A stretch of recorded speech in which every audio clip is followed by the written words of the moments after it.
안녕하세요. 서울시 교육청 학부모 리더 교육 감성소통 마음보듬이 김보라입니다.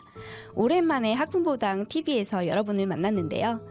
2022년 두 편 방송에 이어 오늘 세 번째 만남 기대가 됩니다. 하루가 다르게 변하는 시대와 아이들 앞에서 우리는 과연 엄마로서 어떤 마음으로 또 다른 오늘과 내일을 살아가야 할지 그 이야기를 나눠보도록 하겠습니다. 귀한 시간, 저와 여러분들의 마음을 따뜻한 격려와 응원으로 채워주실 한 분을 모셨는데요. 서울시 교육청 감성소통 길잡이들의 영원한 멘토, 김미숙 멘토쌤을 소개합니다. 와우, 감사합니다. 소개해 주셔서 감사하고요. 네, 반갑습니다. 진짜 2022년에 우리가 만나고 2023년, 1년이 지났어요. 1년이 지났어도 우리 마음보듬이 언제든지 오케이이기 때문에 한 걸음에 달려왔습니다. 여러분 반갑고요. 오늘은 단촐하게, 작년에는 4명이었잖아요. 올해는 둘이서 단촐을 하지만 일등배 오늘 좋은 나눔 하도록 하겠습니다. 네, 그렇다면 첫 번째로 요즘 제가 속하기도 한 MZ세대와 기존 세대의 문화 차이가 다양한 화두에 오르고 있는데요. 맞아요. 멘토쌤, 혹시 우리 아이들이 속한 Z세대와 알파세대를 합쳐 부르는 단어가 무엇인지 아시나요? 아니, 나를 뭘로 보고. 저도 뉴스 광이거든요. 알파 세대와 Z 세대 합쳐서 우리 잘파, 영어에도 연음 법칙이 이렇게 마치 있는 것처럼, 한국식 연음 잘파라고 부르죠? 맞나요? 그럼요. 역시 멘토쌤은 앞서 나가는 분이시군요. 감사합니다. 저는 사실 얼마 전에 처음 들어가지고 또 신조어 공부를 하고 있었거든요. 그러다가 발견한 글이 있는데, 이게 너무 뼈아프고 한편으로는 씁쓸한 얘기라서 우리 멘토쌤과 이 이야기를 꼭 나누고 싶어 준비해 왔습니다. 여기 이렇게 한번 띄워주세요. 그럴까요? 네. 이야, 오호. 보시면 MZ세대 선생님이 주신 알파세대 아이들 특성을 정리한 글을 보게 됐습니다. 그러네요. 네, 제 아이도 모든 항목에 다 해당하진 않더라도 어느 정도 제가 가르침이 좀 미흡했나 싶은 항목들이 몇 가지 속해 있는데요. 이 글을 보시는 학부모님들도 아마 저와 비슷한 생각을 하고 계시지 않을까 합니다. 이대로라면 지금 잘파 세대인 아이들과 저희 세대 또한 나중에 다양한 갈등을 겪게 될 것이라는 게 훤히 보이더라고요. 네, 많이 달라 보이네요. 그죠? 네, 그래도 지금까지 잘 키우고 있다고 생각했는데 어떻게 해야 좋을지 양육 멘탈이 또 한 번 크게 출렁이고 있습니다. 멘토쌤, 이 글 어떻게 보시나요? 네, 저도 우리 보라쌤처럼 뉴스를 통해서 저도 이 글을 봤고요. 와우 하는 지점이 있었고, 하는 지점도 있었고, 어쩌지라는 지점도 있었거든요. 하나하나 읽어보면서 이것에 대해서 저도 굉장히 많이 생각하는 시간이 되었어요. 과연 다른 분들은 어떤 느낌일까? 그리고 또 한편으로는 이 선생님께서 왜 이런 글들을 특성이라고 쓰셨을까 하는 질문도 제 안에 있었거든요. 네. 멘토쌤의 말씀을 들으니 또 바닥까지 가라앉아 있던 저의 멘탈이 다시 조금 힘을 얻을 수 있을 것 같습니다. 네, 일단 구체적으로 한번 이 글 내용을 살펴볼까요? 그럴까요? 네, 여기 보면 가장 첫 번째로 인사를 죽어도 안 한다고 써 있습니다. 또 바로 밑에는 감사와 미안함을 표현하지 못하고 받으려고만 한다는 내용이에요. 여기부터 이미 엄마로서 숙연해지고 마음이 좋지 않네요. 멘토쌤, 우리 아이들이 왜 이렇게 인사를 못하는 걸까요? 네, 우리 아이들 왜 인사를 죽어도 안 하고 왜 감사함, 사과 이런 것을 꼭 받아야 한다고 생각을 할까 이런 생각이 드는데요. 한편으로는 또 이 생각이 있어요. 왜 선생님께서는 아이들이 인사를 죽어도 안 한다고 보셨을까? 뭐 때문에 저런 생각을 하셨을까라는 생각이 있는데 우리 보라쌤은 어떻게 생각하세요? 왜 우리 애들이 인사 안 할까요? 그러게 또 제 어릴 적을 생각해 보면 저도 막상 반가운 마음은 있지만 누가 억지로 인사 먼저 해야지 이런 얘기를 해주시면 좀 거부감이 생겨서 차라리 마주치지 않았으면 좋겠다는 생각도 했던 기억이 납니다. 맞아요, 맞아요. 그런 네. 친구들 많이 있었어요. 네, 저부터도 그렇게 마음에서 우러나 인사를 해야 된다는 이유를 찾지 못했던 셈이죠. 지금도 억지로 인사를 시키는 어른들이 계시면 그 상황이 회피하게 되거든요. 멘토쌤, 우리 아이들에게 감사, 미안함, 그리고 반가움의 인사를 어떻게 가르치면 좋을까요? 그래요. 우리 보라쌤도 회피하는 인사였는데 그런데 요즘 우리 보라쌤 인사 굉장히 잘하던데 어떻게 된 거죠? 맞아요. 요즘에는 좀 반가운 마음을 표현하고 싶고 신나게 인사하고 있습니다. 네네. 어렸을 때는 해라 해도 안 하던 그런 인사인데 지금은 보라쌤 누구보다도 반갑게 뛰어와서 인사하고 사람들 만나면 정말 다양한 것들을 실어서 이렇게 인사를 나누는 모습을 볼 수 있는데 지금은 어떻게 저렇게 잘하는 것일까 이런 생각. 우리 아이들이 인사를 안 하는 데는 그만한 이유가 있지 않을까라는 생각을 해요. 일단 팬데믹이라는 3년 동안에 우리 아이들은 자발적 격리를 했잖아요.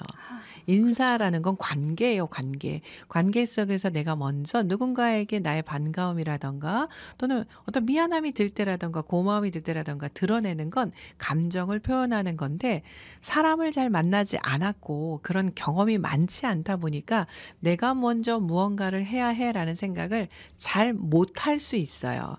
중요한 건 우리 아이들에게 학습이 되어줘야 되는 거거든요. 관계는 연습이에요. 연습이 없이 무언가를 할 수 있다라는 거 걔는 천재? 걔는 어른? 어른이라는 건 그만큼 경험의 세월이 쌓여서 만들어지는 거거든요. 지금의 보라쌤이 인사를 잘하시는 것처럼 연습하면서 그 안에서 마음이 생겨나는 걸 표현하는 건데 우리 아이들은 지금 그런 시간들을 이렇게 3년여 동안 갖지 못하는 공백기가 있었어요. 그렇죠. 그러니 이 아이들에게 3년 동안 다시 우리가 보여줘야 된다고 생각을 해요. 그래서 눈에 담고 마음에 담고 행동에 담을 수 있을 수 있도록 우리 어른들이 해줘야 되지 않을까. 그리고 지켜보고 기다려봐줘서 우리 아이들이 몸에 익을 수 있을 수 있도록 그렇게 해줘야 되지 않을까 싶은데 몇몇 어른들 중에는 이 좀 조급함이 있으셔가지고 지읒 비읒 시읒 이것 때문에 정말 머리를 막 손으로 이렇게 눌러주시는 분들도 계시잖아요. 맞아요. 아마 경험 있지 않으세요? 네, 있습니다. 근데 그거 폭력이에요. 우리 아이들에게 시간을 좀 주시고 지켜봐 주시고 기다려봐 주시는 거 정말 중요하고 필요해요. 우리 어른들도요. 제가 요즘 놀라는 게 있어요. 교육 장면에 부모 교육 등등등해서 제가 어른들을 만나도 우리 어른들도 비대면에 이제 익숙해지시다 보니까 대면 장면에서 사람들을 만나잖아요. 같은 학교 학부모님이신데도 처음에 인사를 잘 못하세요. 저는 안 하는 게 아니라고 봐요. 못한다고 봐요. 그래서 제가 자 우리 같은 학교 학부모님들이니까 인사 한번 해볼까요? 그럼 굉장히 수줍하고 쭈삣쭈삣하면서 인사를 해요. 그리고 시간을 들여서 뭔가 활동을 같이 하시면 그때 조금 편안함을 더 느끼시더라고요. 그건 거거든요. 자 물리적으로 주어졌던 거리만큼 이제 좁혀지는 시간이 필요한데 우리 아이들에게 좀 기다려봐주고 지켜봐주시는 거. 우리 MZ세대 교사님께서도 조금 기다려봐주시고 지켜봐주시고 그다음에 우리 부모님들께서는요. 우리 아이들에게 눈에 담고 마음에 담을 수 있을 수 있도록 보여주셔야 돼요. 그래야 아이들은 따라옵니다. 저는 그렇게 봐요. 네. 인내심을 가지고 시간을 갖고 한번 지켜봐야겠네요. 그렇다면 멘토쌤, 또 다음 항목들이 저를 아프게 기다리고 있어요. 아이고 너무 많이 아프겠는데 네. 이거. 교사에게 물건을 사달라고 하는 아이들이 있다고 하는데 이거는 앞뒤 사연이 있을 것 같은데 네. 저로서는 이게 처음 보는 상황이거든요. 그러실 수 있을 것 같아요. 예, 저는 예. 경험 있어요. 멘토쌤 이런 아이들 접해보셨나요? 그렇죠. 어떤 아이들이었는지 혹시. 저는 상담과 교육 장면에서 우리 아이들 지금 많이 만나고 있잖아요. 네네. 그러다 보니까 실제 저한테도 물건 사달라는 아이들이 있어요. 특히 먹는 거. 저 뭐 할 테니까 뭐 사주세요. 이런 친구들이 있어요. 보상 심리군요. 그런 것 같아요. 예. 그러면 얼마나 우리 아이들 우리 아마 보라쌤께서는 얼마나 많은 애들이 이럴까지가 아마 감이 안 잡힐 수 있어요. 네. 자, 그러니까 제가 자발적으로 우리 보라쌤에게 좀 예시를 보여드릴게요. 실제 제가 만나는 아이들 중에 선생님 저 이거 수업 시간 잘 들을 테니까요. 저한테 간식 좀 주세요. 제가 문제 맞추면 뭐 주실 거예요? 아예 뭐 안 주시면 안 할래요. 이런 애들 있거든요. 이게 비단 저한테만 그럴 건 아니라는 거예요. 그렇죠. 분명히 교실 안에서 선생님께도 선생님 내가 숙제하면 뭐 주실 거예요? 이런 애도 있을 거고요. 아. 선생님 우리 뭐 할 테니까 뭐 해주세요. 근데 이게요. 혹시 우리 보라쌤 죄수와 간수 양육법이라는 말 들어봤어요? 아니요. 처음 들어봤습니다. 처음 들어보시죠. 네네. 실제 양육 장면에서 우리 부모님들 또는 양육자님들께서 쓰시는 방법 중에 너 뭐 해? 그럼 뭐 해줄게. 너 이거 이렇게 하면 너 이거 못하게 할 거다. 이런 거 있어요. 이게 바로 죄수와 간수 양육법이라고 해요. 그러니까 무언가 이렇게 동기를 높여주겠어라는 의도에서 시작하셨지만 아이 입장에서는 내가 이렇게 하면 이걸 준다고, 이렇게 하면 이걸 더 준다고, 그럼 나 이렇게 할 테니까 이런 거 달라고 해봐야지 마음속에 생기기도 하고요. 그럼 나 이거 안 주면 안 할래도 생기는 거예요. 그래서 이제 이게 반복이 되면 이걸 외제적 동기라고 하는데 이게 반복이 되면 아이들 입장에서는 내가 오히려 어른을 나의 양육자를 조절하는 용도로 쓰기도 해요. 나 이거 안 주면 안 할 거야. 그래서 사실은 이 죄수와 간수 양육법은 멈춰 주셔야 되거든요. 어찌 보면 이 MZ세대 교사님께서는 아까 우리 보라님께서 네.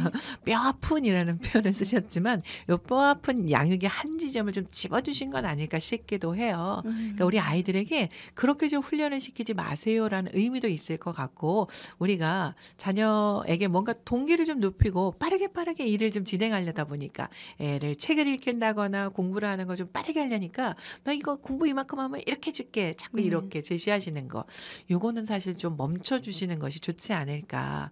우리 내재적 동기라는 건 마음속에 내 스스로 무언가를 했고 이런 걸 이뤄나갔을 때 야 역시 나는 꽤 괜찮은 아이야 힘을 생기면서 그게 커지면서 나는 더 할 수 있고 조절할 수 있어라는 스스로 능력치거든요. 네. 거기로 사실은 가야 돼요. 예, 그 지점을 아마 얘기하신 것 같아서 우리 모두가 좀 생각해 봐야 하는 지점이 아닐까 싶어요. 예, 멘토쌤 말씀을 들으니까 제가 너무 찔리고 반성되는 점이 있고, 아니, 꼭 그렇게까지는. 네, 또 깨우침을 얻는 부분도 있었습니다. 네. 네, 우리 어른들이 아이들을 함께 올바른 방향으로 지도하는 모습을 보여준다면 정말 좋겠다는 생각이 드네요. 그렇죠. 네, 그리고 이 항목들은 또 여러 학부모님들이 마음을 아리게 하는 항목들이 아닐까 싶습니다. 네. 여기 보시면 아이들이 꿈이 없고 불만을 입에 달고 산다고 하고 하기 싫은 건 죽어도 안 한다고 써 있어요.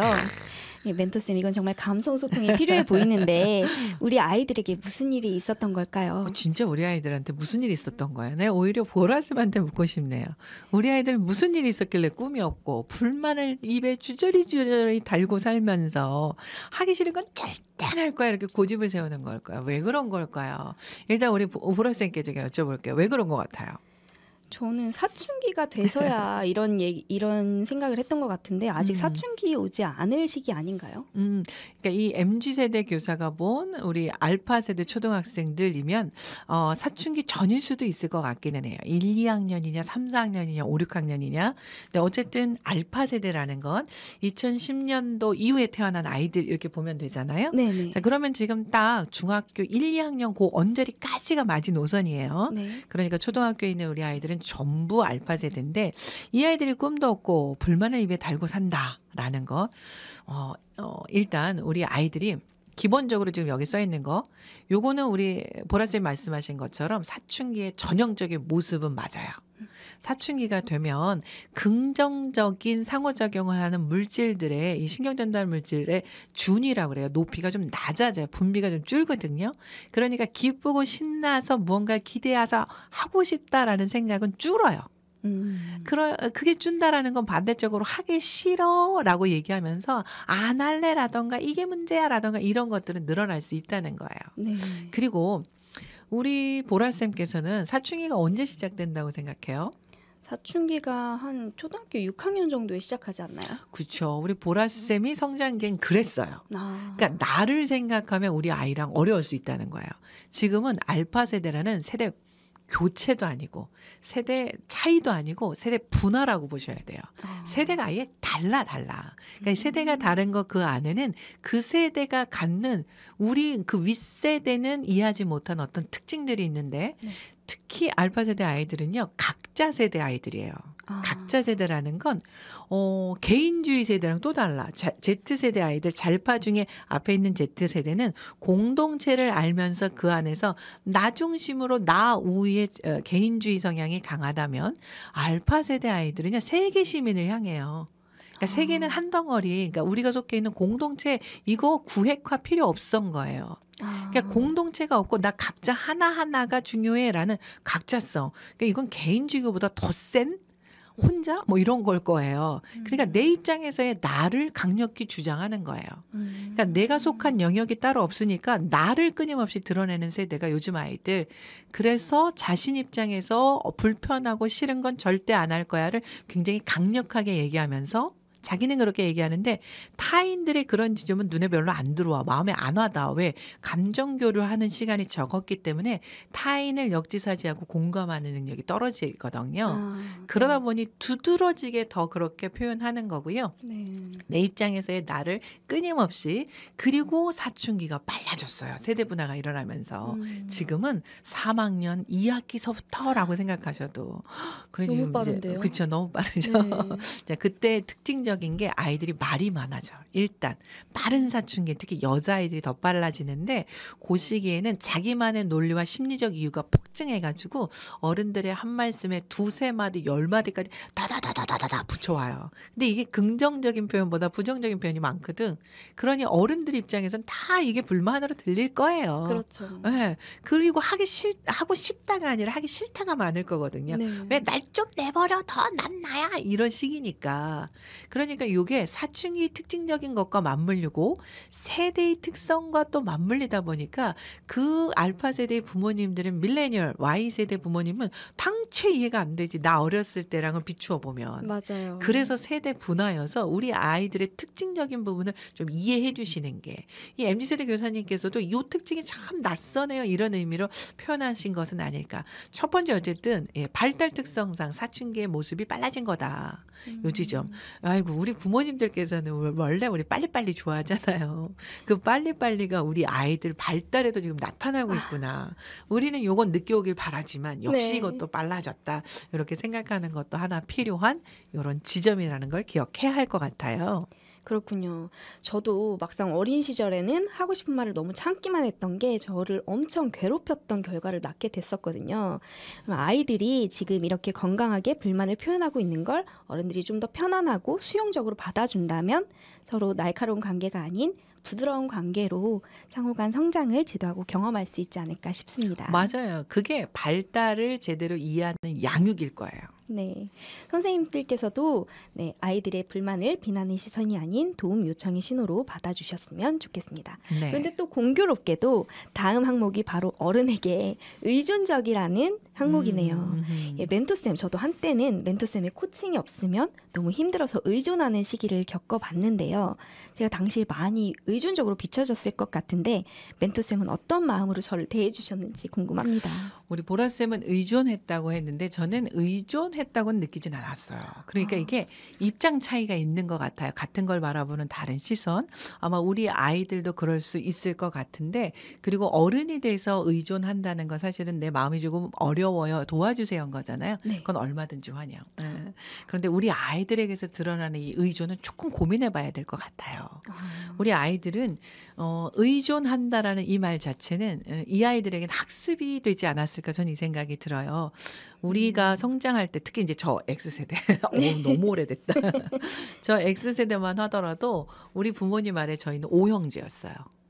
자녀가 5이니까 누군가에게 의존하기보다 각자 잘 살기 너무 힘들었거든요. 그래서 내가 나를 챙길 수밖에 없었다면 우리 보라쌤만 해도 형제가 2, 3은 되셨을 것 같아요. 네네. 그런가요? 네, 예. 둘이요. 그렇죠. 예. 그리고 요즘 아이들은 기본이 하나 많아야 둘, 이제 요즘 다시 뭐 많이 낳자 해서 셋도 있지만 대체적으로 혼자인 가정이 많고요. 그리고 이제 우리 부모님들께서도 역량들이 커지셨고 육아와 관련돼서 다양한 정보가 인터넷에 굉장히 많아요. 그래서 정보 넘치는 그 정보들 속에서 정말 많이 찾아서 우리 아이 양육하는데 굉장히 잘 활용하시잖아요. 그리고 우리 부모님들도 에너지와 힘이 커지셔서 우리 아이를 잘 키우는데 그 모든 걸 쏟아붓다 보니까 우리 아이가 불편한 것을 아이가 겪어내게 놔두시지를 잘 않는 거죠. 그러다 보니까 아이들은요, 나 싫어, 불편해 그러면 그 말이 떨어진가 무섭게 사실은 그 아이가 그걸 견뎌서 그 안에서 무언가를 바꾸면 덜 불편해질까를 알아채고 네. 본인이 다음서부터는 조절할 수 있을 수 있는 네. 능력을 갖게 해줘야 되는데 그 불편해, 싫어라는 말이 떨어진과 동시에 우리 양육자님들께서 바꾸시잖아요. 맞아요. 그러니까 내가 불편하다는 말만 하면 바꿔줘가 학습이 되어 있는 게 저는 첫 번째 요인이지 않을까 싶어요. 그러니까 지읒 비읍 시오 그게 뭐라고요? 조바심. 수제자는 달라.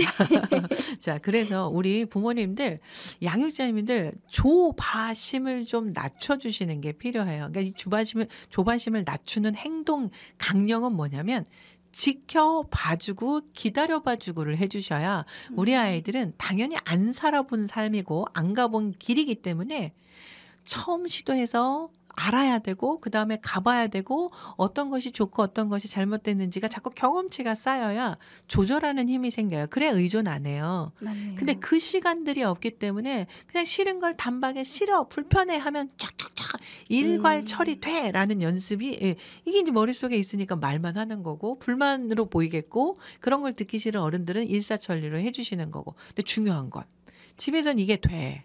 네. 근데 학교에 가면 나 싫어 불편해 라고 얘기하면 누가 해줘? 아무도 안 해주죠. 아무도 안 해줘요. 그러니까 얘는 뭔가 바꾸는 건 없는지 말만 하는 아이가 되는 거고요. 네. 그러니까 아이들은요 이게 가정 안에서와 가정 밖에서가 다르니까 괴로워요. 아이들은 또 입장에선 어떻게 해야 되지 적응력도 떨어져요. 네. 그래서 요것이 지켜봐주고 기다려봐주고 혼자서 뭔가를 할 수 있는 힘이 키워지지 않은 아이는 또래 관계 속에서도 대단히 어려울 수밖에 없어요. 그러니 좋은 양육이라는 건 어찌 보면 우리 아이에게 다양한 상호작용 속에서 내가 널 지켜볼 거고 기다려봐 줄 거고 그렇지만 가이드는 제공할 거야 라는 걸 열어주시는 것. 요것이 돼야지 우리 아이들이 의존적이다라는 말은 상당히 줄어들지 않을까? 그리고 팬데믹 3년이라는 이 시간 동안에 더더군다나 집안에서 각종 갈등이 생기니까 빨리 그런 걸 맞아요. 없애기 위해서 더 많이 그렇게 됐었을 수 있을 것 같아요. 그러니 우리 양육자님들 우리 힘내서 지읒 비읍 시오 무엇? 조바심. 요거 내려놓고 행동 강령 2가지 지켜봐주고 기다려봐주고 지켜봐주고 기다려봐주고 이걸 자꾸 누르시고 실천해야 돼요 우리가. 저는 그렇게 봅니다. 네, 저도 조바심을 얼른 내려놓고 편안함과 온화함으로 양육을 할 수 있도록 꾸준한 노력을 해봐야겠습니다. 훌륭합니다. 네, 지금 여러분은 내 아이와 가장 신뢰하고 행복을 나눌 수 있는 관계인지 여쭙고 싶습니다. 그런 관계로 더 단단하게 성장하기 위해서는 지금 바로 학부모 지원센터의 교육과정을 살펴보세요. 다양하고 풍요로운 프로그램들을 통해 지난 시절의 상처들을 교육과 성장으로 치유받을 수 있습니다. 이야, 치유라는 단어 멋집니다. 네, 오늘 마음을 풍족하게 해주시는 말씀들 진심으로 감사합니다. 멘토쌤 마지막 인사를 부탁드려도 될까요? 네, 항상 마지막은 짧고 굵게. 저도 감사합니다. 네, 그러면 지금까지 감성소통 마음 보듬이 김미숙 멘토쌤과 멘티 김보라였습니다. 네.